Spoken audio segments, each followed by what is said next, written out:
低笑，来，up, up, up, up, up, up, good, yes, 低笑，good, 低笑。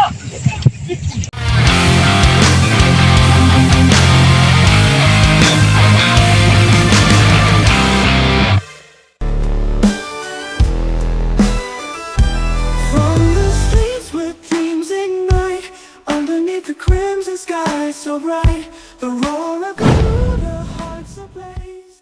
Halo sahabat Khatulistiwa, ada kabar super seru nih dari persiapan Timnas Indonesia menjelang Piala AFF 2026. Sadar nggak sih, Bali sekarang bukan cuma tempat buat liburan atau nyari senja aja. Pulau Dewata resmi disulap jadi markas besar perjuangan Timnas Indonesia.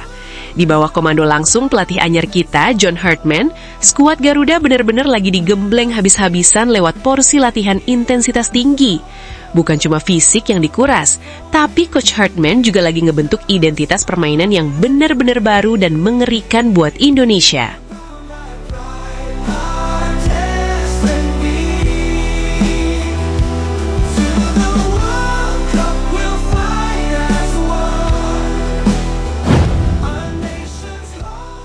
Suasana di dalam tim juga katanya beda banget dari sebelum-sebelumnya loh. Bek andalan kita, Rizky Ridho, sempat ngebocorin kalau semua pemain sekarang punya tingkat keseriusan yang luar biasa. Disiplin makin ketat, tapi persaingan di dalam tim tetap sehat banget. Menariknya, selama TC di Bali ini, gak ada yang namanya pemain anak emas. Mau lu main di Liga 1 atau main di luar negeri alias abroad, semuanya kudu kerja keras buat dapat tempat di starting 11. Tiap sesi latihan benar-benar jadi panggung pembuktian. Siapa yang paling konsisten, dia yang bakal dipasang. Filosofi tegas dari Hartman ini bikin atmosfer tim jadi kompetitif banget, tapi tetap positif. Gak ada ruang buat pemain yang cepet puas. Menurut Ridho, modal mental baja dan persiapan se-ekstrim kayak gini yang bakal jadi benteng kuat pas timnas dapat tekanan berat di Piala AFF nanti.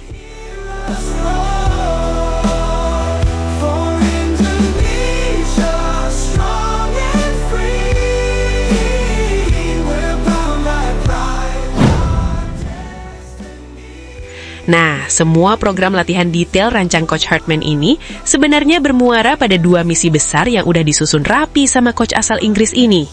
Misi pertama, menyamakan standar fisik. Hartman pengen semua pemain punya level kebugaran yang setara. Jadi pas bertanding nanti, intensitas permainan high press khas Hartman bisa dijaga konstan selama 90 menit penuh tanpa ada drama pemain kedodoran di babak kedua. Misi kedua, penyatuan filosofi bermain. Coach Hartman pengen semua pemain punya satu visi yang sama, tahu kapan harus neken, kapan harus delay bola, dan kapan harus ngelakuin counter attack kilat.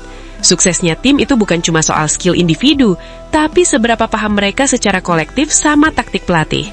Kalau dua misi besar ini sukses total, Hartman optimis banget Timnas Indonesia punya pondasi super kokoh buat ngebawa pulang trofi ke tanah air.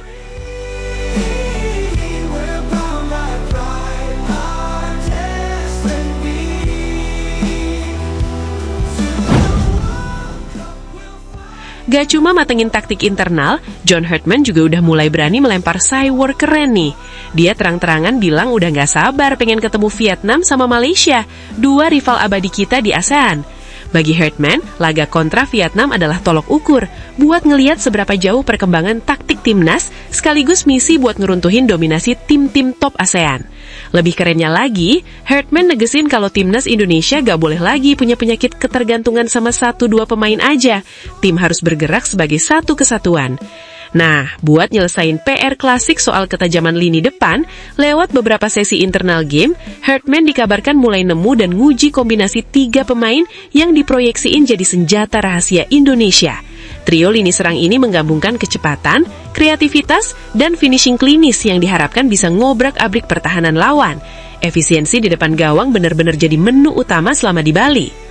Harapan besar jelas lagi tumbuh di kalangan pecinta sepak bola nasional. Piala AFF 2026 nanti bukan cuma turnamen 2 tahunan biasa, tapi bisa jadi panggung sejarah lahirnya generasi baru sepak bola Indonesia yang ditakuti di Asia Tenggara. Sekarang pertanyaannya, mampukah John Hartman mentransformasi persiapan matang di Bali ini jadi trofi juara yang udah lama banget kita idam-idamkan? Tulis pendapat kalian di kolom komentar ya. Jangan lupa like dan subscribe. Saya Lydia, sampai jumpa di berita bola berikutnya.